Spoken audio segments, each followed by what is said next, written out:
بسم اللہ الرحمن الرحیم۔ رسول اللہ صلی اللہ علیہ وآلہ وسلم اپنی مبارک مجلس میں بیٹھے صحابہ اکرام رضی اللہ تعالیٰ عنہ کے ساتھ محض گفتگو تھے۔ اسی اثناء میں ایک آدمی مسجد میں داخل ہوا۔ اس نے پہلے تو دائیں بائیں دیکھا، پھر مسجد کے ایک گوشے کی طرف بڑھا۔ سب لوگ اسے حیرت سے دیکھنے لگے کہ یہ کیا کرنے والا ہے۔ اس نے دیکھتے ہی دیکھتے اپنا تہبند اٹھایا اور پھر اطمینان سے مسجد نبوی کے اس کونے میں پیشاب کرنے لگا۔ چند حضرات صحابہ اکرام جلدی سے اٹھے تاکہ اسے اس عمل سے روکیں۔ رسول اللہ صلی اللہ علیہ وآلہ وسلم نے صحابہ کرام کو روکا اور تحمل سے فرمایا، اسے چھوڑ دیں، اسے مت روکیں۔ دیہاتی پیشاب کر کے اٹھا تو نبی کریم صلی اللہ علیہ وآلہ وسلم نے اسے اپنے پاس بلایا۔ وہ آیا تو آپ صلی اللہ علیہ وآلہ وسلم نے اسے نرمی سے سمجھاتے ہوئے کہا، مساجد اس کام کے لیے نہیں بنائی گئیں، انہیں اللہ کا ذکر کرنے، نماز پڑھنے اور قرآن کی تلاوت کرنے کے لیے تعمیر کیا گیا ہے۔ اس نہایت مختصر نصیحت کرنے کے بعد آپ صلی اللہ علیہ وآلہ وسلم خاموش ہو گئے۔ بات آدمی کی سمجھ میں آ گئی اور وہ چلا گیا۔ جب نماز کا وقت ہوا تو وہ پھر آیا اور جماعت کے ساتھ نماز ادا کی۔ رسول اللہ صلی اللہ علیہ وآلہ وسلم نے تکبیر تحریمہ بلند کی، قرات کے بعد رکوع کیا، رکوع سے سر اٹھا کر سمیع اللہ لمن حمدہ کہا تو سب مقتدیوں نے ربنا لک الحمد کہا۔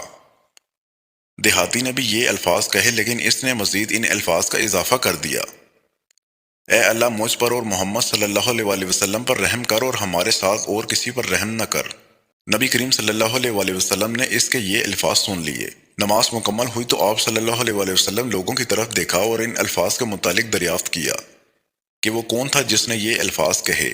لوگوں نے دیہاتی کی طرف اشارہ کیا تو رسول اللہ صلی اللہ علیہ وآلہ وسلم نے اسے آواز دی۔ وہ قریب آیا تو معلوم ہوا کہ یہ تو وہی آدمی ہے جس نے کچھ دیر پہلے مسجد میں پیشاب کیا تھا۔ رسول اللہ صلی اللہ علیہ وآلہ وسلم کی محبت اس کے دل میں اس حد تک گھر کر چکی تھی کہ وہ چاہتا تھا کہ اس کے اور رسول اللہ صلی اللہ علیہ وآلہ وسلم کے علاوہ کسی پر رحمت نازل نہ ہو، مگر آپ صلی اللہ علیہ وآلہ وسلم نے اسے تعلیم دیتے ہوئے فرمایا، تم نے ایک وسیع شے اللہ کی رحمت کو تنگ محدود کر دیا ہے۔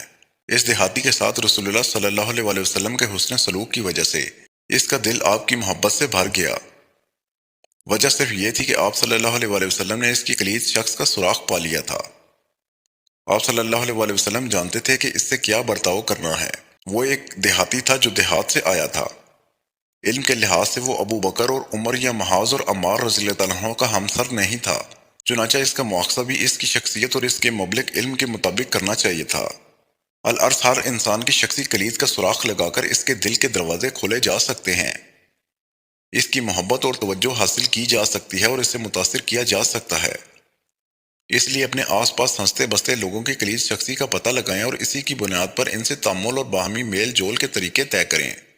تب آپ جس کسی کو مشورہ دیں گے وہ پر اعتماد ہو کر آپ کے مشورے پر عمل کرے گا، جس سے نصیحت کریں گے وہ نہایت خوش دلی سے آپ کی نصیحت قبول کرے گا۔